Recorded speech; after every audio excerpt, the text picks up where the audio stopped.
Assalamualaikum. Nama saya Nurul Natra binti Sahabuddin, pemegang kad matrik di 20211098409, pelajar semester 2 sesi 2021-2022.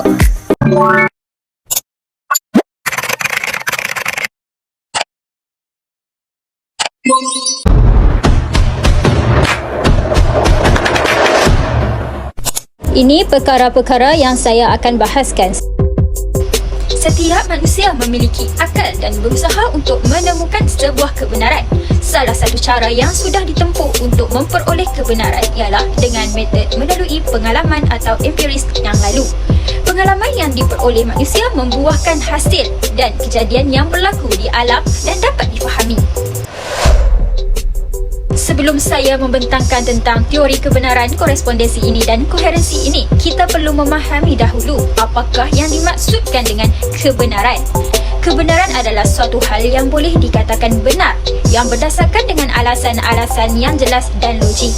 Kebenaran dalam ilmu pengetahuan atau kebenaran ilmiah adalah suatu pengetahuan yang sudah jelas dan pasti kebenarannya menurut norma-norma atau prinsip-prinsip keilmuan. Kebenaran ilmiah juga memiliki sifat yang objektif kerana di dalamnya mengandungi beberapa pengetahuan menurut sudut pandangan yang berbeza tetapi tetap saling bersesuaian. Kebenaran memiliki sifat yang tidak mutlak melainkan bersifat relatif dan sementara. Sebahagian ilmuwan mengatakan bahawa kebenaran adalah sesuatu yang bersifat sesuai dengan keadaan objektif, bersifat nyata dan merupakan bahagian dari fenomena alam. Sedangkan sebahagian yang lain mendeskripsikan bahawa lawan dari kebenaran adalah kesesatan, keburukan dan ketidakbenaran. Sedangkan pendapat lain mengungkapkan kriteria kebenaran cenderung menekankan pada yang benar yang memuaskan manusia. Kedua dapat dibuktikan dengan eksperimen. Yang ketiga adalah yang membantu dalam perjuangan hidup biologi. Apakah yang dimaksudkan dengan teori kebenaran koherensi?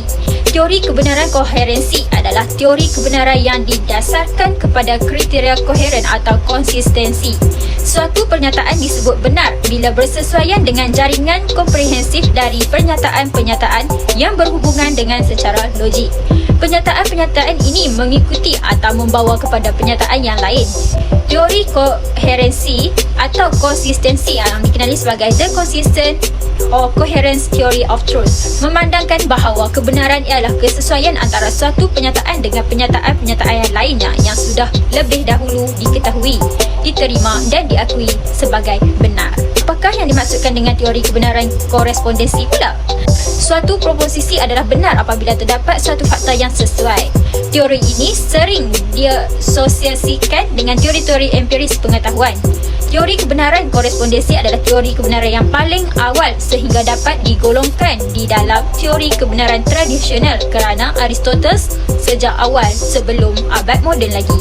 Teori kebenaran korespondensi atau dikenali sebagai correspondence theory of truth adalah teori yang berpandangan bahawa pernyataan-pernyataan adalah benar jika berkorespondensi terhadap fakta atau pernyataan yang ada di dalam atau objek yang dituju pernyataan tersebut.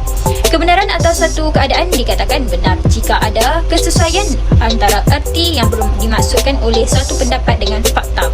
Tokoh teori koherensi adalah Spinoza, Hegel dan Bradley. Jadi menurut teori ini, suatu pengetahuan dianggap benar. Menurut teori ini iaitu bila sesuatu proposisi itu mempunyai hubungan dengan idea dari proposisi yang terdahulu yang bernilai benar.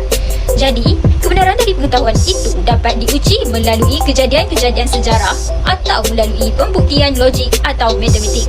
Pada umumnya, ilmu-ilmu kemanusiaan, ilmu sosial, ilmu logika menurut kebenaran koherensi. Tokoh teori korespondensi. Antara tokoh yang pernah membuat rumusan ialah Plato, Aristoteles dan More yang turut dikembangkan oleh Ibn Sina, Thomas Aquinas di abad skolastik dan Bertrand Russell pada zaman moden. Rumusan teori korespondensi tentang kebenaran berawal dari Aristoteles yang disebut dengan teori penggambaran yang definisinya sebagai kebenaran adalah persesuaian antara fikiran dan kenyataan. Teori ini kemudian diperkuatkan lagi oleh Bertrand Russell yang menerjemahkan teori korespondensi dengan ungkapan bahawa suatu pernyataan benar jika pengetahuan yang dikandung oleh pernyataan itu berkorespondensi dengan objek yang dituju oleh pernyataan tersebut. Seterusnya ialah contoh bagi teori koherensi ialah suatu kenyataan dianggap benar bila penyataan itu bersifat koheren dan konsisten dengan sebelumnya yang dianggap benar. Contohnya, setiap manusia pasti akan mati. Jadi, jika Aisyah ialah seorang manusia dan Aisyah pasti akan mati. Contoh bagi teori korespondensi pula ialah benar jika pernyataan berkorespondensi berkaitan dengan objek yang dituju oleh pernyataan tersebut. Korespondensi ini bersifat subjektif. Contohnya, saya melihat kasut itu berwarna hitam dan kenyataannya ialah kasut tersebut memang berwarna hitam. Seterusnya ialah kelemahan teori koherensi dan teori korespondensi. Walau bagaimanapun, setiap perkara yang dilakukan sudah semestinya terdapat kelemahannya yang tersendiri. Jadi, apakah kelemahan terhadap teori kebenaran koherensi ini? Kelemahan bagi teori koherensi ialah antara idea pertama dan kedua hanya ada keserasian dan bukannya kebenaran. Dari situ, terdapat pernyataan yang boleh mengelirukan orang ramai kerana hanya menggunakan logik akal. Jadi, satu pernyataan hanya akan menjadi benar jika tiada pernyataan yang berlawanan dengan pernyataan yang sebelumnya. Apakah kelemahan bagi teori korespondensi pula? Kelemahan bagi teori korespondensi ialah bagaimana kita boleh membuat perbandingan antara idea-idea dengan teori jika kita tidak berhadapan dengan teliti dan realiti ataupun disebut tidak jelas. Contohnya alam kubur. Jadi kesimpulannya, kebenaran adalah jika pernyataan tidak berlawanan dengan fakta yang ada atau idea-idea atau gagasan yang tidak berlawanan dengan realiti, dan kebenaran merujuk pada pengalaman indrawi seseorang itu. Penilaian kebenaran ini sangat dipengaruhi oleh latar belakang ideologi orang yang menilainya. Para penganut empirism cenderung melihat kebenaran dari fakta dan realiti yang ada, bagi penganut rasionalism cenderung melihat kebenaran dari idea-idea yang saling mempunyai kaitan antara satu sama lainnya. Kemudian, jika orang yang berlatar belakangnya religius cenderung melihat atau menilai kebenaran sebuah pernyataan dari firman-firman Tuhannya yang ada di kitab sucinya. Kebenaran yang sifatnya subjektif inilah yang selalu membuat sesuatu itu menjadi ragu tentang manakah yang benar atau tidak. Namun, dari teori-teori kebenaran ini, kita tidak hanya melihat dari satu teori sahaja untuk menilai sebuah kebenaran itu, tetapi kita kombinasikan untuk mencari kebenaran sesungguhnya atau kebenaran yang bernilai mutlak. Ini merupakan bahan rujukan yang telah digunakan.